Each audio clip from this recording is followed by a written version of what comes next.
Welcome back to Forbidden Knowledge News. I'm your host, Chris Matthew. Today my guest is Karin Wilkinson. First, a couple of announcements.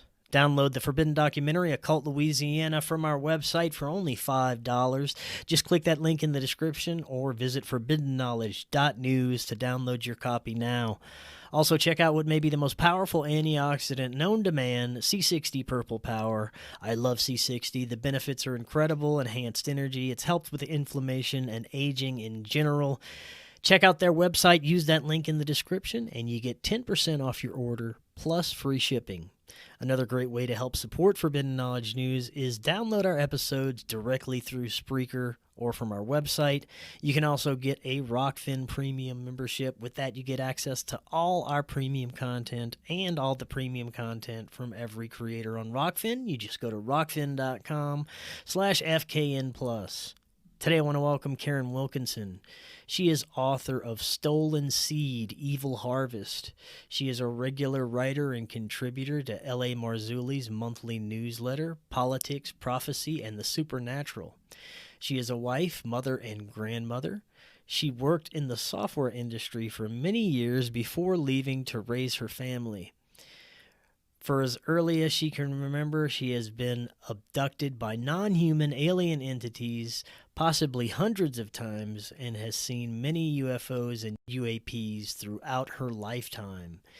Karin, welcome. How you doing? Hi, Chris. Thank you. I'm doing great. Thanks for having me. I'm very, very happy to be here with you today. Well, I'm happy you're here. I'm very excited to get into today's discussion. We're going to get into your experiences and provide your insights into the activities and motives of certain extraterrestrial beings. And you have unfortunately had some extremely unpleasant and traumatic experiences from this phenomena. And I know that it's very important that we explore all sides of this, and that's what we do here on this show. That's what this show is all about. Now, before we get into your experiences, this is your first time on. Tell the audience a little bit about yourself and how this all started for you. Great.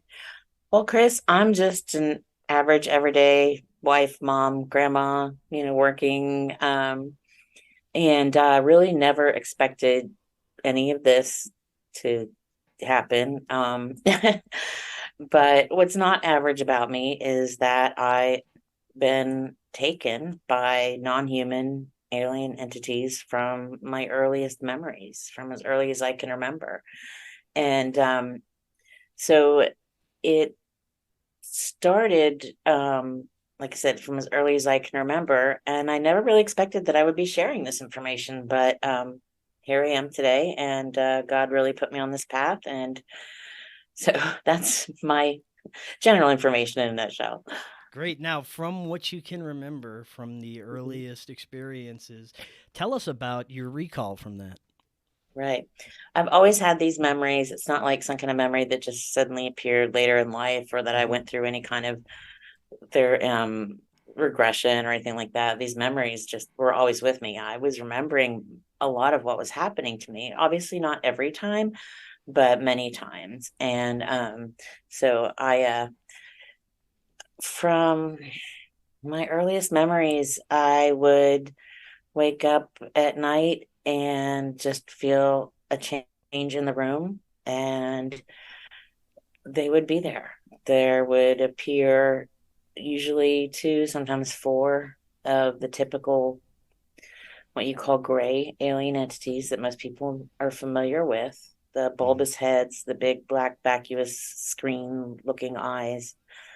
And that's where the abduction experiences would start. I was so little, and I didn't understand what was happening to me. I didn't understand who and what they were. We didn't have the things we have today. We didn't have the books and the movies and the podcasts and things to explain it. So for me, it was just such a terrifying and confusing experience. And I was just always looking for a way to hide, a place to hide from them.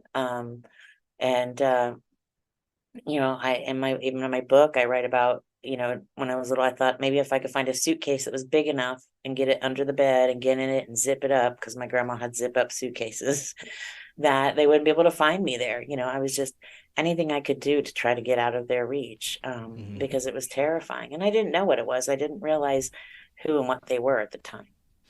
Now, how did your understanding of what was happening begin to evolve and unfold, and how did you become aware of the motives of these beings? Sure. I think that came much later in life. But as I was growing older and as more information was coming out, I realized, I had to be much later in life when I realized kind of what they were. And I still didn't know for sure because, every time I would see, even until just recently, every time I would see a picture, a book with a picture on it, or a movie or a television show or something like that, I could not watch or read anything about this because it was too scary and too triggering for me.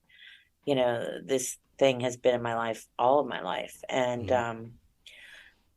What happened is I had a near death experience. I call it in the book a near life experience because it was closer to life than death. And I really feel like my life kind of started over at that point where I was in a hospital and I was given a paralytic instead of a sedative. No one was around me. I was just in an operating room waiting for the surgery to start. And Oh. I died on the operating table. And it was an amazing experience. I mean, it was the most peace and love I've ever felt in my life. It was just a beautiful sense of love and peace. And, what struck me the most is I was still me. I still had my personality. I still felt like myself without, the body, but just who you are to yourself was still with me. And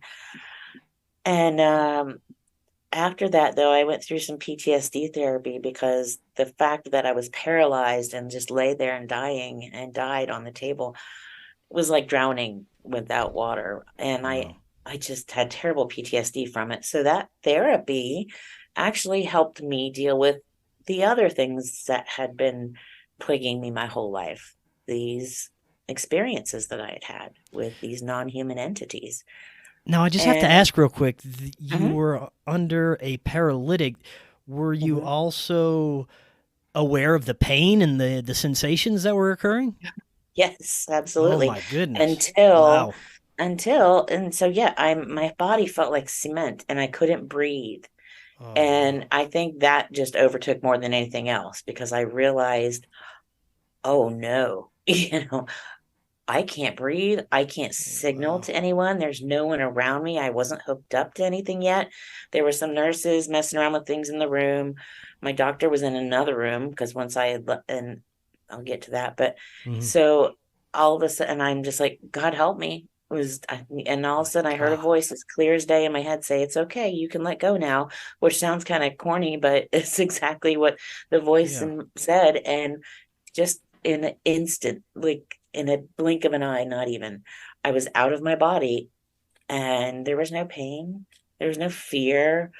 It wasn't, there was just nothing. It was just happy and blissful and peaceful and beautiful and lovely. And I could see everything happening in all the rooms around the room I was in. It's like walls didn't stop me from seeing. I could see the doctor getting ready, and I saw the nurse run in and tell him that I wasn't breathing, and he comes running in, yelling, "Bagger, bagger!" And I watched them try to revive me, and eventually they intubated me, and that's when they got me breathing again, and everything went black. So I'm assuming at that point I Wow. popped back into my body, and the recovery process was really difficult. I've had many surgeries from what has happened to my body, things they can't just explain why.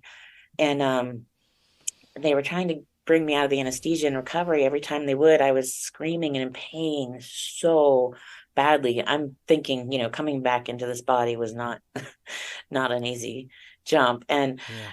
every time they tried to bring me out of anesthesia, they had to put me back down under because and sedated because they didn't want me to have a heart attack or a stroke. Well, I'd already had a stroke at that point. Um, which is why this side of my face doesn't move very much, just in case anyone's wondering. Hmm. Um, but about 3.5 hours into that, I remember them bringing me out and I'm screaming in pain, and I'm just like, God help me again. And all of a sudden, two orderlies show up at the foot of my bed and they helped me through it. They calmed me down. I felt love and peace from them. It's like, you remind me of my kids. Oh, you remind me of my sons. You're just so sweet, so beautiful. Thank you. I was just thanking them profusely. We get up to the room, and I want to introduce my husband and my daughter-in-law to them, and they're not there, and nobody knows who I'm talking about. So I Wow. had an angelic experience with these Right. guys. They didn't have any. And I realized, thinking about it, yeah, they were just two young men wearing scrubs. They look like orderlies, but they didn't have any badges. They didn't have anything, like that. No stethoscopes around their neck, nothing like Oh, that. wow. And they were just gone, and nobody, and they were with me all the way up to the room. And so I'm like saying to the nurse, well, they were right here in the elevator with us. They came down the hall with us. Where did they go? Nobody knew who I was talking about. They're like, honey, there was no one else with you. You must be Wow. delirious. Yeah. So that was a really amazing. So, there are amazing experiences that happen Mhm. too. There are really good, beautiful, angelic experiences out there. And I put those things in the book because I don't want it to be Mm. just this awful, scary account Right, of right. what's happened in my life, because they're good things too. And But that's the that's thing. really, I've only experienced the positive, beautiful, angelic side of this, and that's that's good. all I can frame my reference from experiences from. So that's why I love to hear the other side, because it's so important, because there is this other side that so many people, probably just as many people, experience.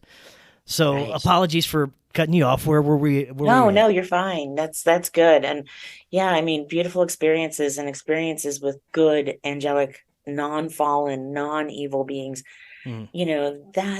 That's wonderful. We need to share more of those stories, because I feel like everyone gets really hung up on the scary stuff. I get it. I understand. But after that, when I had that PTSD therapy, it actually helped me deal with this to the point that I'm like, I have to, now that I'm dealing with it, I talked to my husband about it, talked him through it, and I'm like, I'm not sure what to do with this. And God led me to LA Marzulli. I Mm. met him at a conference and shared my story, and it became um, a part of his fourth movie in the UFO series on abductions, on the abduction Mm. phenomenon. And I was terrified when that came out, because here I was putting my testimony out there, telling my story. My face, my words were out there. And he's like, thank you for being brave enough. And I'm just like, I'm not sure I'm that brave. Yeah. But it was out there. And people started coming up to me and thanking me for sharing that story, because they had similar stories and just didn't feel like there would be anyone they could share that with, any way to deal with it, any way to work through it.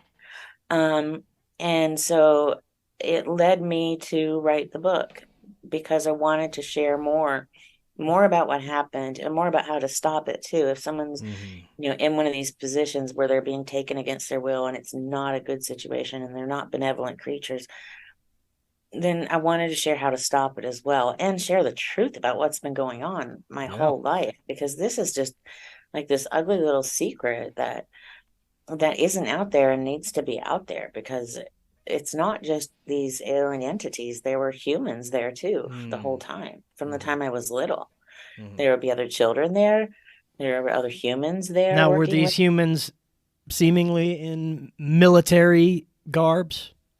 Not all of them. Mm-hmm. Some of them were. You could tell Mm-hmm. some of them were kind of like guards and things like that. Mm-hmm. But the funny thing is, the military uniforms weren't. I guess they were pretty similar, but there were people that were in like lab coats, or people that were in like Mm-hmm. street clothes, and then there were Mm. people that were in these like weird, um, really benign kind of beige looking smocks and pants kind of outfits that were just all the same, so like they didn't stand out. They were just, it was a really kind of unisex benign outfit some people had on.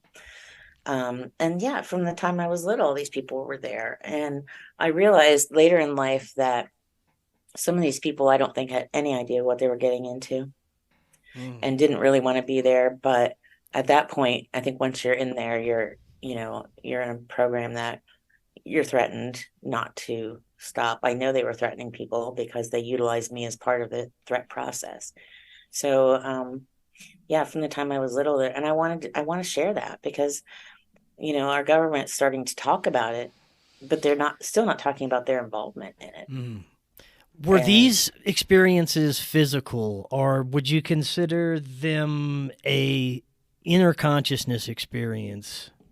These were physical, tactile experiences. I was Okay. physically taken from my home, Mm. physically abused, physically sexually abused, physically abused. I had tests done on me. I had, anything you can imagine, blood taken, checking every part of my body, physical examinations, internal examinations, very things that were very intrusive Mhm. throughout my whole life. I'd come home, wake up with marks on my body. I'd wake up with my pajamas inside out. When I was little and they'd show up, I would wet the bed, things like that, just because I was so Mhm. scared. I knew they were coming. And I didn't know how to stop it. I mean, I couldn't stop them from taking me. And there was a short reprieve for a little while in my late teens, early 20s when I was um, going to a faith-filled church with my friends, and I had really found my faith and my studying the Bible and found that. But then I fell away from that. And when I did, it started up again, just like it had Mm. before. Interesting. Could you possibly go over some of the most profound experiences to your best ability? Tell us what was happening, what they were doing, and then we'll get into the why after. Sure. I can go through like a typical scenario as far Mhm. as when they would take me. Sure.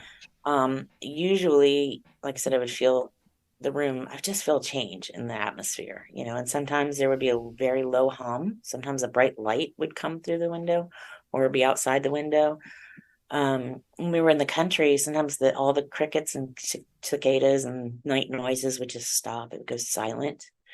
Um, and when these gray entities would show up, they would switch me into a state of sleep paralysis where I could still see and hear everything going on, but I couldn't move. I couldn't do anything to fight back or to Hmm. defend myself. And they would levitate me off the bed, and I would literally go up through a ceiling or out a closed window. And I know that sounds impossible, but the feeling in my body would be like this intense vibratory feeling where it felt like I was made out of a million bazillion ball bearings or little pieces or something. And as I was be going through it, it was just the strangest sensation. I don't have anything here I can compare it to very well.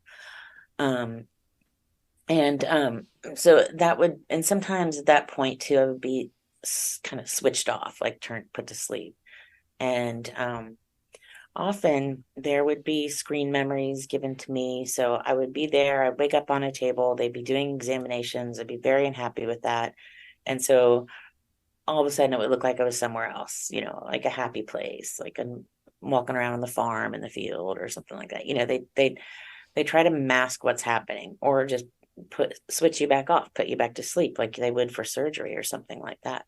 So for me, there are times when I have a lot of memories of just walking around the hallways.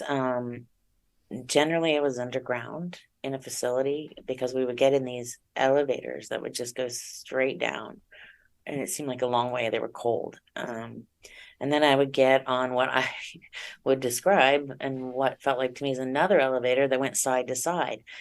And I always described it as an elevator when I was little, thinking about it too, because it didn't have any noise and it didn't bump like a vehicle would or a train or something. But now I Hmm. realize that it was most likely like a high speed rail type system that I was being put Mm. on because there were seats. It was larger than a normal elevator, and it was also very cold. I just remember always being cold. Um, when I was little, I would try to go to sleep and clutch my blanket, and I called it my cold blanket, not because the blanket was cold, but because I wanted it because I knew it was going to be cold. And I Mm. would just, if I thought if I clutched it, I could, when they got me, it would stay with me, and I'd have something to keep me warmer.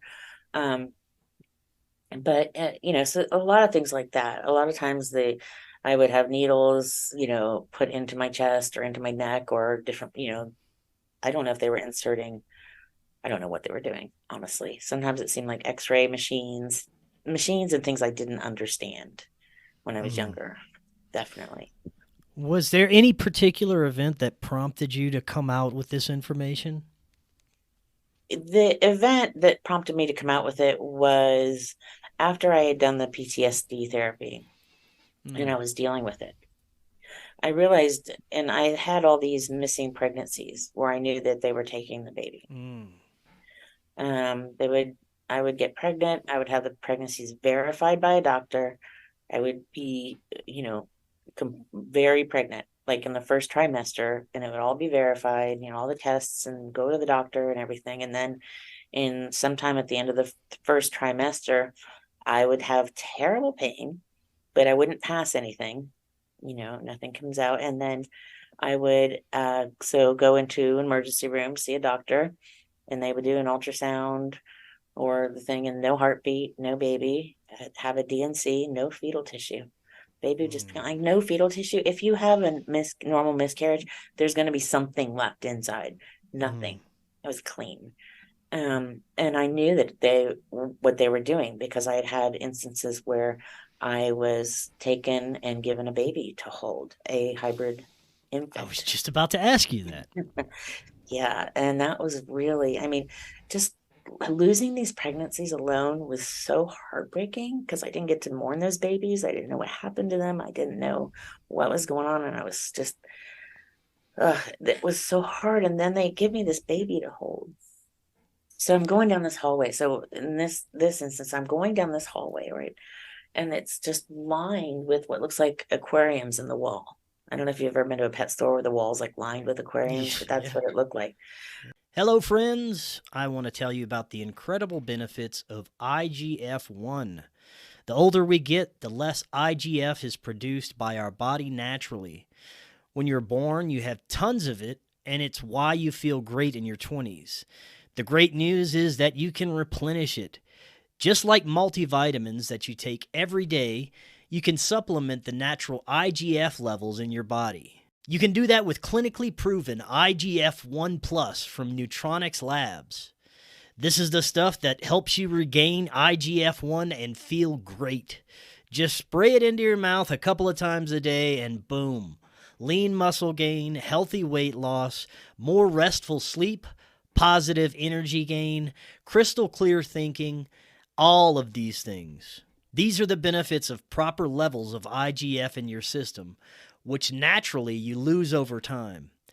Go do the research on your own at neutronicslabs.com. You can get incredible benefits when you put the product on auto ship, and you can cancel anytime. You should try their IGF for at least 3 months to see the positive results. Click the link in the description and use code FKN to save 15%, as well as buy one, get one free with auto ship. Order now at neutronicslabs.com.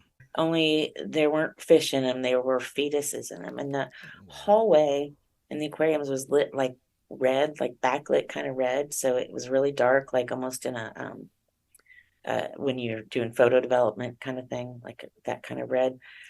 So it was a real dark, darkly lit, backlit kind of red color, kind of a red purple color. And at the end of the hallway, they took me into a room. It was a small room, like the size of a big closet. And there was another woman in there with a baby. And they, one of these, it's a gray. There's a different kind of gray than the kind that would come to pick me up when you're in the facilities or on a ship or wherever you are with them. There's one they're taller. They look different. They have more wrinkled skin. Their eyes move side to side. They have mouths that open. They have a lot more features to them. Have a lot more have more of a normal build to them than the more humanoidish. Yeah, they look more physically accurate than the types of grays that people see. I've written a lot about the grays that come to get people because I really believe they're like an avatar, like a skin suit. Anyway, this gray looked like a woman, man. It's so hard to tell. You can't tell. They're androgynous, really. Hands me this little baby, and it's very small, and it's very reddish purple in color, and it's very curled up into itself. Its head is bigger than a normal baby's head would be. Its eyes were very large, and I held it up to me, but it wouldn't cuddle into my body. It was just like holding an empty, sack of flour or something up to your body. It just wouldn't cuddle into me. and it was alive, but it just didn't respond to me. And I'm holding it against me, trying to, I knew it was mine. I could tell just by looking at it. There's Mm-hmm. some instinct that, moms have where we know which babies are, so we can pick them out of a crowd. I knew that was my baby, and I held it up to me. It just wouldn't cuddle into me. And I was getting really upset because I'm like, what's wrong with my baby? And it kept telling me, it's a good baby. It's a good baby. It's fine. Just hold your baby. It's a good baby. And I'm like, it's not, something's wrong with it. And then, they went to take it back, and I didn't want him to take it back, though. I wanted to keep it. I'm like, no, I want to take it home. I want to take it with me. I want to keep it. No, you can't keep it, and then switched off just because I was getting combative about it. I wasn't going to let go of my baby. And that was really, it was really hard to deal with. Like I said, once I had the PTSD therapy, I was able to start to process these really difficult events and feelings. And then I knew if those babies were still out there and they were still alive, I wanted them. I wanted to take care of them. I wanted to see them. I thought, they're half me. They've got to be half good in them or something. I can help them. I can raise them. I can be a part of their life. I want this. I mean, I have children. I love my children. They are my life. I love them. I have children that we've adopted. I have children that are natural, born to us. I love my children. And so I wanted these children too. And I woke up one night, and there were 3 beings standing by the end of my bed. And I knew they were my kids. They weren't human, but they weren't not human. They were somewhat human. They looked enough like my kids to be my kids, because initially I thought they were my other kids.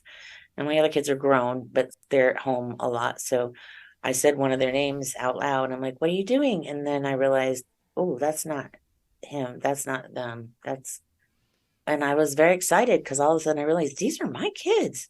I wanted to jump off the bed and just get them, But as soon as and I hit my husband, I'm like, wake up, and he's not moving.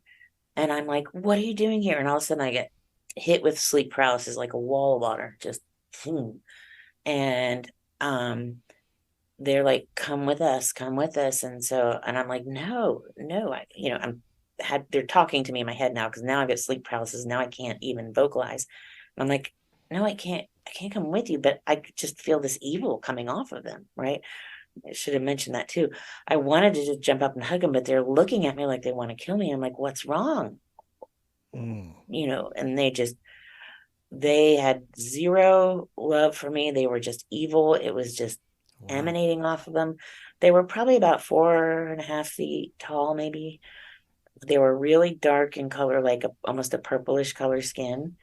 And their eyes were very, very dark. And where they were standing, it was really dark around them.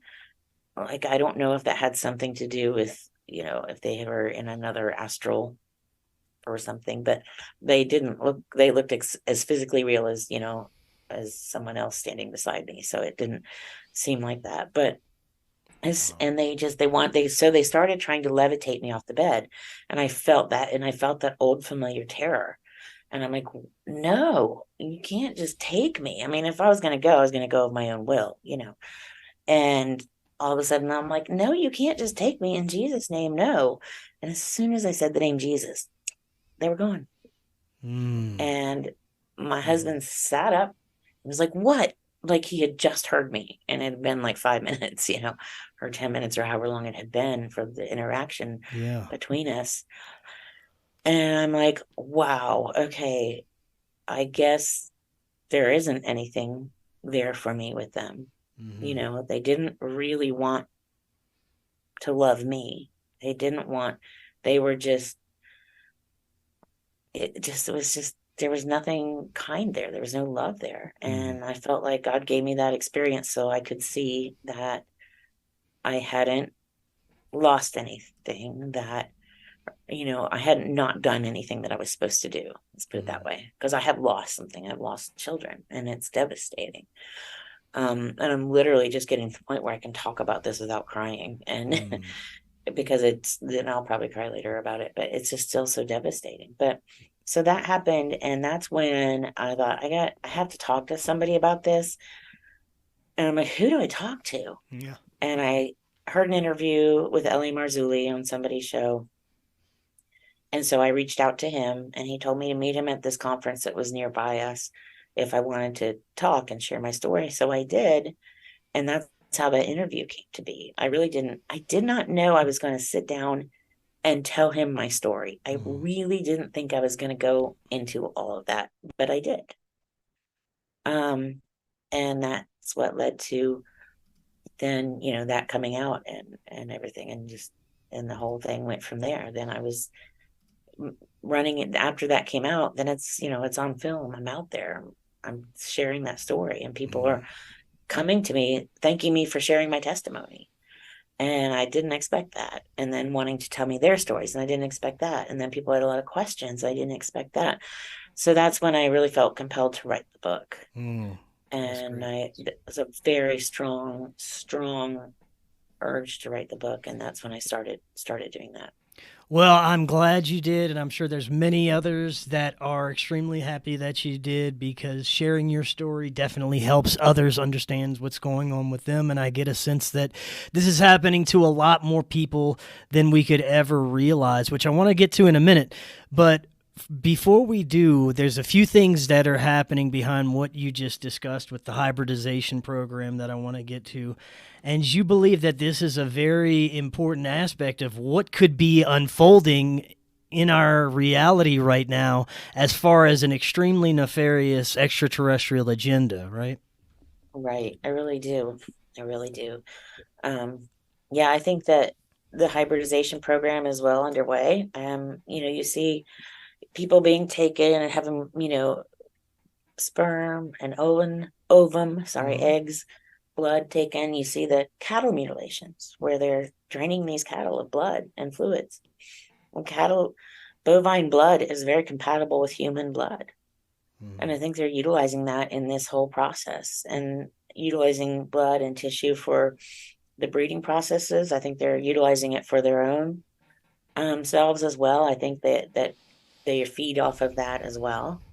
And that's kind of another part of the story. But and so, yeah, I do think there's a breeding program. I think they're selecting people with certain genetics. That's why they stay in family lineages, because when they find someone whose genome is compatible enough to be able to create a hybrid entity, they want to stick within that genetic lineage and keep working with it. So people also say, why do you think it runs in families? Well, the genetics are similar from one generation to the next, especially if one person has the same blood type as the mother and the grandmother or the grandfather, or whatever, whoever was being taken. Now, you alluded to this earlier, and I want to explore this deeper, that the understanding we have of extraterrestrials is limited when it comes to what's really happening in those realms, and it's more of a spiritual war, right? I do think so, yeah. I believe these entities that I have been in contact with, not the good angelic entities that I've had, like in my experience in the hospital, but the ones that were taking me. And I had a gentleman with me my whole life. I write about him in the book and describe him as my handler. He was with me my whole life. He was when I was taken, he would be there. He would be there to keep me calm, to guide me, to give me information, to teach me. And he seemed human to you? He appeared as a human. Okay. Until later in life, when I really felt a great deal of affection and comfort with him. And I asked him to, show me what he really looked like, because I knew he didn't really look like that, because I would see sometimes when we were in the middle of certain activities, it was like static, and I would see him start to change. And so I knew he looked different. And he showed me his true identity. Sorry, I'm having trouble with my throat today. He showed me his true identity, and he was what you might call a reptilian. I've looked at pictures. I've looked for anything that might look like him. I haven't seen anything that looks like him. There's some that are kind of similar, but he was truly beautiful. He was very tall, very muscular. I mean, like 8 feet tall at least. I'm not really good at judging, that, but he was very, very tall when he would show me that. It was like, I don't know if I was seeing like a hologram Hmm. image when I was seeing the man, or if it was shape shifting, because he was too much really tactilely a man to not, I don't think, be changing his complete form. Hmm. But when he shifted into the reptilian form, I mean, he was beautiful. He was absolutely stunning. I mean, it was the typical, flat ears back against the head. His nose was a very flattened, triangular to the tip against his face, Hmm. kind of ridged eyebrows and a very long, kind of ridged mouth. But he had like these scale, they weren't scales, but scales is the best way I can describe it. And they were like opalescent, like opals, like that blue green kind of beautiful opal kind of color, Mm. almost sparkly. He was beautiful. I mean, and I was very attached to him. I mean, he was with me and he made me feel safe because I saw terrible, things happening in the backgrounds, or I could hear other bad things happening to other people.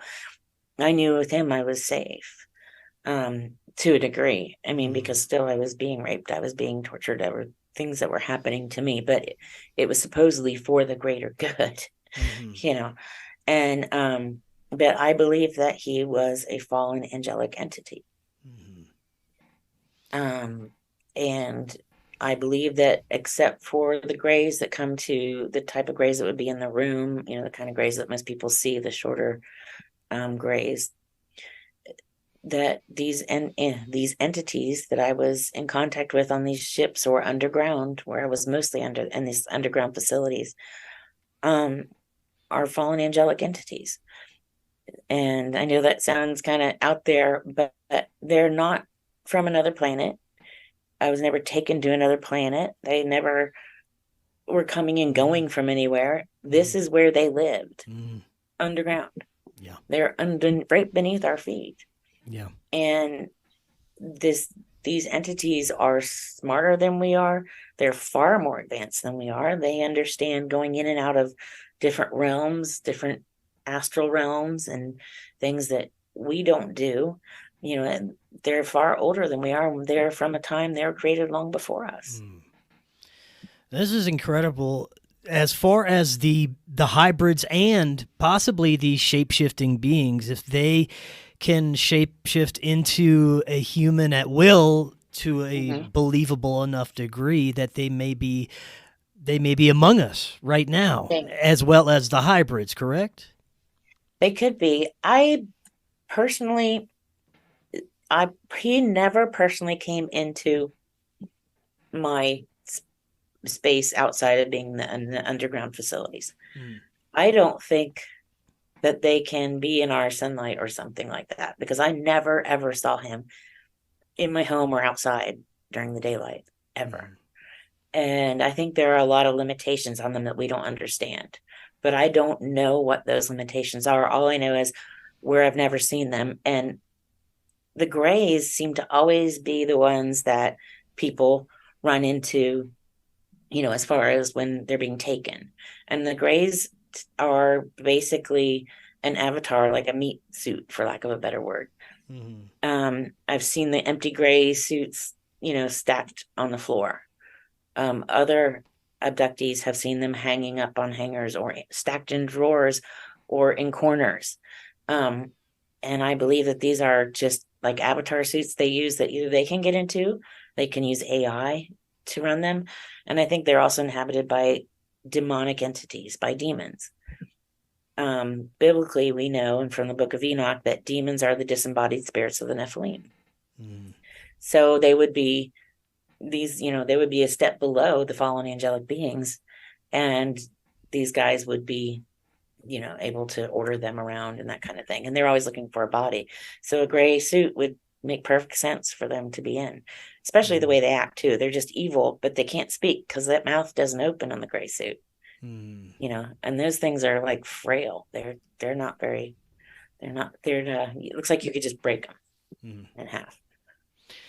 Do you think what's happening now with the mainstream disclosure and all the information coming out of those areas, that we are going to, within our lifetime, have an experience where humanity encounters these beings. Mm.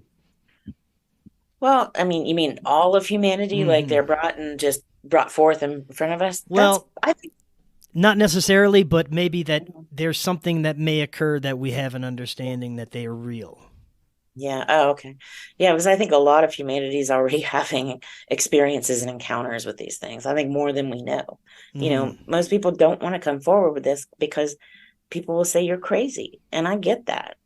I mean, I really do. I understand that better than most, but it's really happening, and it's really happening to so many people. I mean, you have no idea how many people I hear from on a daily basis about this thing. But I think people already have a lot of contact.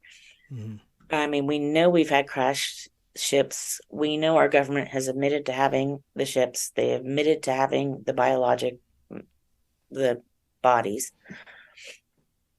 I don't think we'll ever get full disclosure, not from our current leaders. And I say that because they would have to admit to their involvement. And like I said, there have been humans involved in this all along. And we're not talking about just picking people up and grabbing some genetic material and dropping them off. We're talking about raping women in front of crowds of people so that they won't talk. Wow. We're talking about, stealing fetuses from them when they're pregnant. And these are just things that have happened to me, and I'm sure worse atrocities have happened to other people. And I've talked to other people who've had terrible things happen, but I won't share the stories that aren't mine. But well, do you see a greater connection with the agendas that have been unfolding recently and the connections to the shadowy entities that are behind the scenes and possibly working with our military-industrial complex and three-letter agencies? You know what I mean? Right. Oh, definitely. Yeah. I think that connection's been there, and I think that will continue to be there. And the problem is it's getting harder and harder to hide these things, because we are living in an age where if something happens in Australia, I can see that in a second from someone. They can share that information instantaneously. And we're all carrying around these little computers in our pockets that can take videos and pictures, and we can all look things up. And there's just so much information sharing now that instead of things being old wives' tales or folk tales or written down and maybe someone might get a copy of the book, we're sharing this information in real time. So it's getting harder and harder to hide. Like if Roswell happened today, all those people would have had all of that on their phones, and that would be all over the internet, right? They can't stop them all. Someone's going to have a copy of it somewhere. So I think that it's just getting harder and harder not to have some form of disclosure. And I think we will continue to see more and more information come out, just because I think the more information that accidentally comes out, I think that's what's going to dictate how much we're given and how much is released to the general public. Because unless the powers that be, the three-letter agencies, the people doing these things, unless they have to, they don't seem like they want to let go of anything, because we have these whistleblowers and all these people who are trying to talk, but it's still being, they're still being gagged, they're still being muzzled, they're still not allowed to share. And there are still deathbed confessions going on, and there are still people who are trying to talk but then constantly being attacked. People like me, people like L.A. Marzulli, there's a lot of people out there that are trying to share, people like you, trying to share good information, and they get stopped at every turn because they don't want all this information out there. But I think the more information that comes out, the more they'll have to share.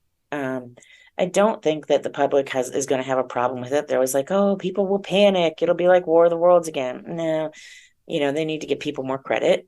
I think people are really able to handle that information and make their own choices, and make their own choices as to what they believe these entities are.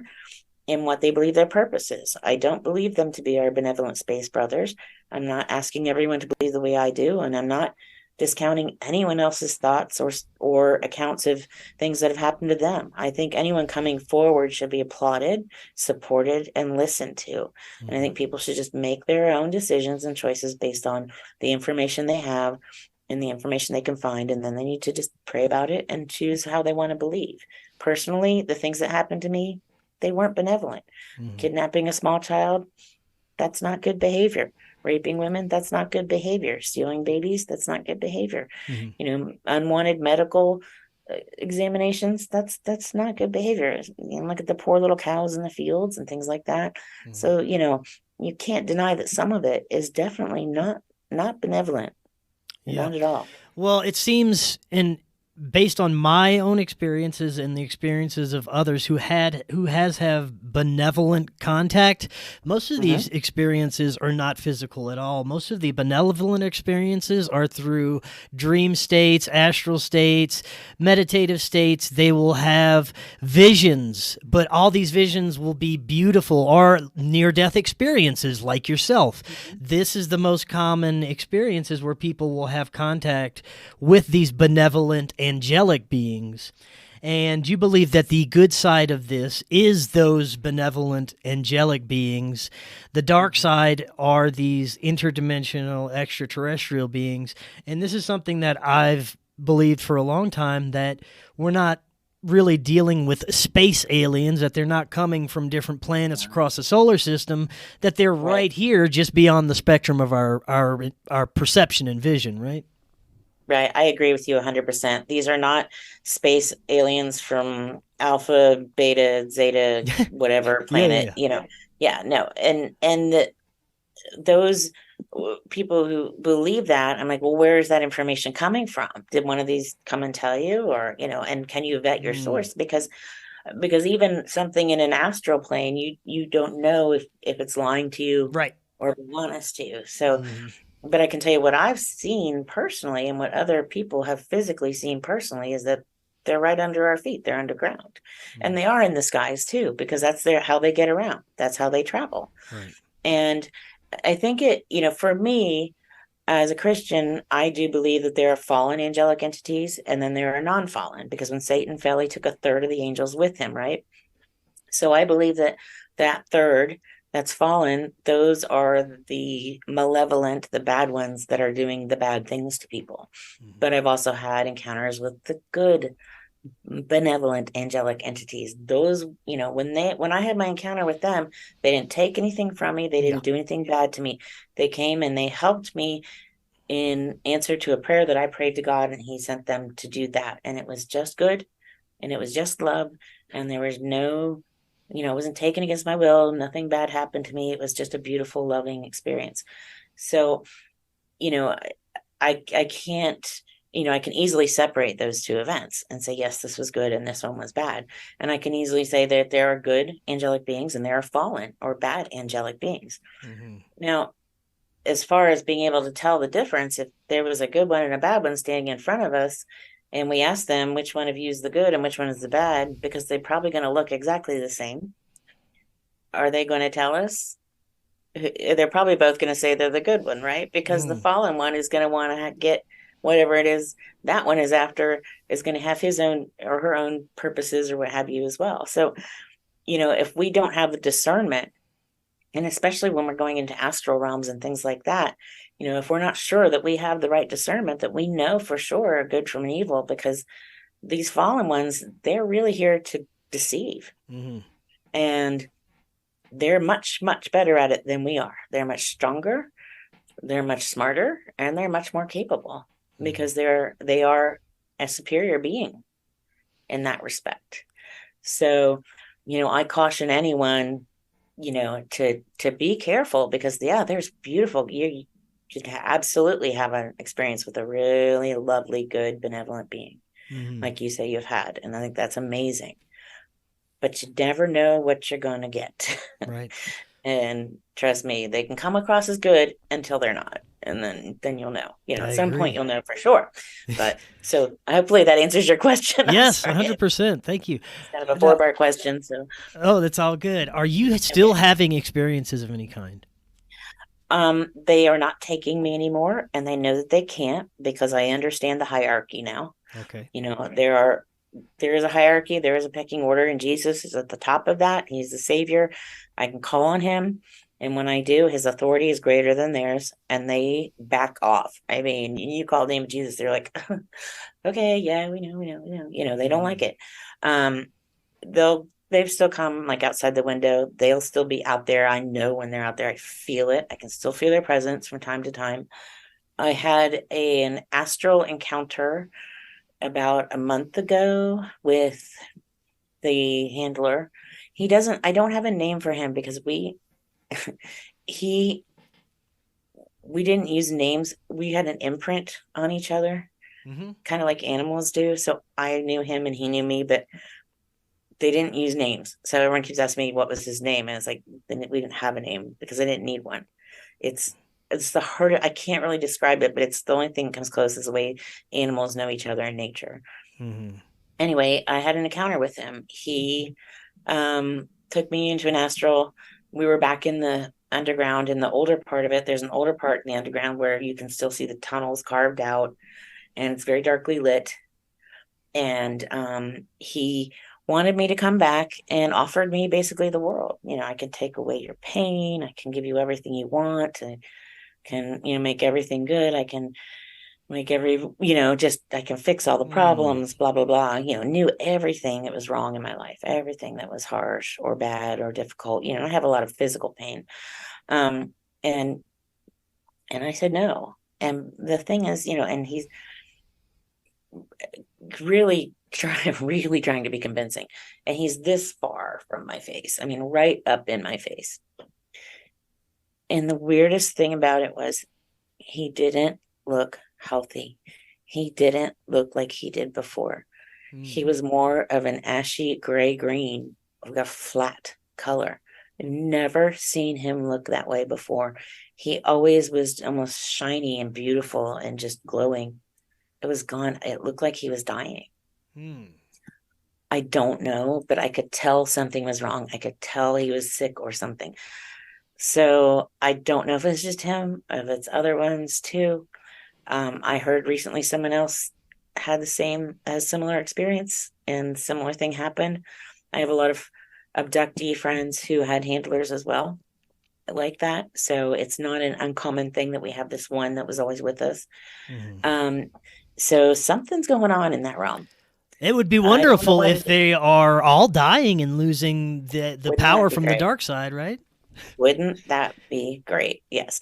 But I'm just saying, make sure just watch out because the thing is, if there is something like that happening, then they'll get more aggressive. They'll get more frantic because Well, there's something if you that look they at need everything from that's us. happened since 2020, and if we're connecting these horrible events to these beings, which I most likely would, Oh, absolutely. then Yes.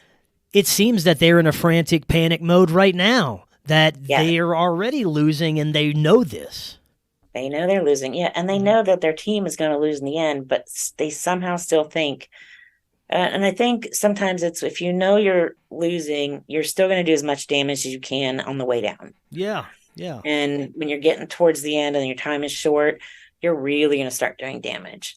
So, I think it's going to become a more dangerous world that we live in. Just if that's the case, it's going to be very dangerous and people need to really get themselves right with where they want to be in their faith and in their walk and their journey in their life. Just be comfortable with who you are and where you stand because the end could be just around the corner. We just don't know. But these things, something's going on. And I do feel the veil getting thinner. I really do. I have seen what looks like windows opening up in front of me. And it's either someone trying to remote view on me or it's a portal opening up right in front of me. Wow. And I've seen it in the past, but it's never been just like in the room, in just a random room in the house or somewhere. And this is happening more and more. And I'm like, it's got to be the veil getting thinner. It really does, because I think there must be just so much activity right now. It's Yeah. crazy. Yeah, it is. We're in very interesting times, to say the least. Mm. Now, for the last few minutes, I want to go back to what you were saying earlier, how there's most likely more people that are having these experiences than we realize, maybe even more people that are having their memories blocked that might be experiencing these very same things but aren't able to recall them for whatever reason. Do you think that that is the case? I do, because it's very traumatic. I mean, I had my first kind of mini breakdown when I was about 6 years old, because it was just I was so traumatic, Hmm. and I kind of found a way to separate the two so that I could have my life here and then what was going on with them here, and not allow myself to even think about it when I was just going through, going to school, having dinner, going to that kind of thing. I think that one of the things that they pride themselves on is the ability to switch people off, to give people screen memories. But the more information that's out there, and people be like, oh yeah, I have those nights where I'm walking out in the field with all the giant bunny rabbits, or where, it's this, that, and like, it doesn't make any sense, because then people are starting to put the pieces together. I think it's a lot more people than we realize, because the number of people that I have talked to have said, well, I just never wanted to talk about it, but I had this happen. I had this happen. And they're everyday people. Mm-hmm. They're just your neighbor, your friend, your cousin, your dentist. It's everybody. And as soon as someone hears that I've written this book, they have a story to tell me. Mm-hmm. I haven't yet met someone who didn't. So that has to say something about how many people have had experiences. Yeah. What advice would you give folks who may be starting to recall unusual memories, may be aware that something unusual is happening, but they don't understand it, or even have memories of being taken like yourself? What advice would you give them? Right. I would first say you're not alone, and that you can stop. These abductions can be stopped. If it's unwanted, you can stop it, and you're not alone. There's a lot of people out there in the same boat. In my book, I talk about how to stop it, that you can call on Jesus, that there is authority, that our creator is at the top of that authority. There are a lot of amazing people out there and a lot of resources. You can just go search on the web. You can get therapy for PTSD. That worked for me, but I'm not a doctor, so I can't give anyone that kind of advice as far as, and how to deal with the emotional problems. But people can reach out to me on my website. I do get a lot of messages. I do get back to everybody. It does take some time, so please be patient, because I do get a lot of messages, but I will get back to you if you want to just share a story. Sometimes there's just comfort in sharing your story. Yeah. You can reach out to people like L.A. Marzulli. They can reach out to, like your website. There's so many good resources out there. My friend, Vicki Joy Anderson. I love She has Vicky. a book. Yeah. Yeah, she's my sister. Her book, They Only Come Out at Night, is an amazing resource. I highly recommend that book. Yeah. You can find hers at vickyjoyauthor.com. You can find mine at karenwilkinsonauthor.com. And our books are for sale, both of them, exclusively right now at lamarzulli.net. So either one, her book is amazing. If someone needs a resource, I highly recommend. Like, she and I could just do these together, because I can talk about what's happening and she talks about how to stop it. Yeah. and she's been an amazing resource, an amazing help for me. So I highly recommend that too. Yeah, you're all great resources. Thank you so much for coming out with this information. And we really barely scratched the surface on some of this stuff. Yeah, So I'd love to really. have you back on in the future. We'll dive even deeper. Now, I'll have your links in the description. One more time, where can folks go to find you? Sure. You can find me on Facebook at Karin Wilkinson, just my name, KarinWilkinson, all eyes in there. And on Instagram at Karin Wilkinson Author. You can find my website, karenwilkinsonauthor.com. And the book is exclusively right now at L.A. Marzulli. That's LAMARZULLI.net. You can find the store there, or you can just type /store and it'll take you directly to the store. That's the easiest way to find me. And you can send me a message on my website, and I will absolutely get back to you as soon as possible. Excellent. Karin, thank you so much. We will definitely do this again. And until next time, everyone, have an excellent evening. We'll talk again tomorrow. See y'all then.